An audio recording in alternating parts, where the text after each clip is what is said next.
اعوذ باللہ من الشیطان الرجیم، بسم اللہ الرحمن الرحیم۔ دا ڈریم آف اسلام کے دیکھنے والوں کو میرا مؤدبانہ سلام عرض ہے۔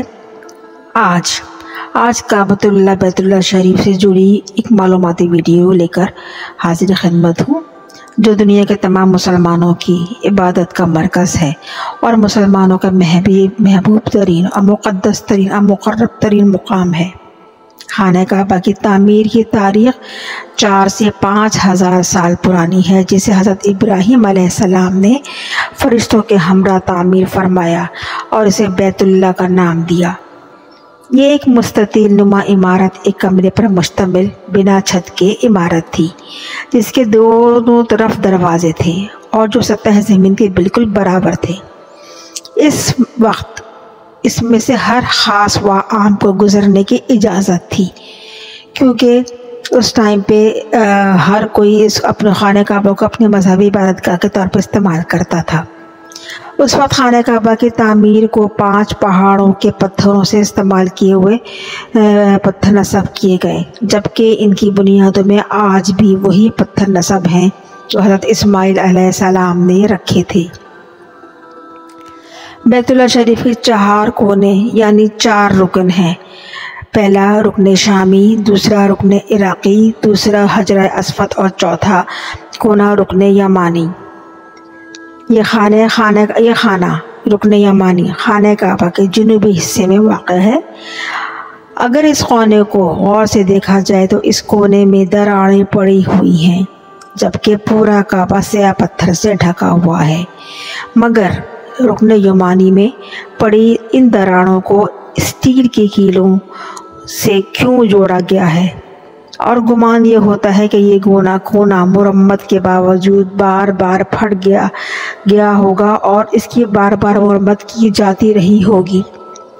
آخر ایسی کیا وجوہات ہیں کہ اس ماڈرن ٹیکنالوجی کے دور میں بھی ایک سے ایک آلات، ایک سے ایک ٹیکنالوجی کے ہونے کے سبب اس کونے کی مرمت کیوں نہ ہو پائی، یا پھر قصداً اس کونے کو چھوڑ دیا گیا؟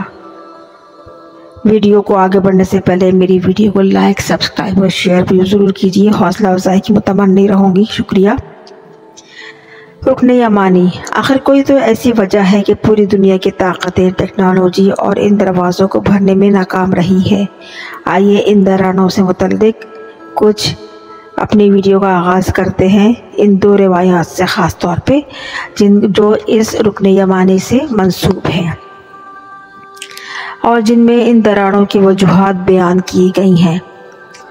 رکن یمانی کے مقام پر یہ دراڑیں کیوں ہیں کہ جس کو بند کرنے کے لیے کامیابی نہیں ہو پا رہی؟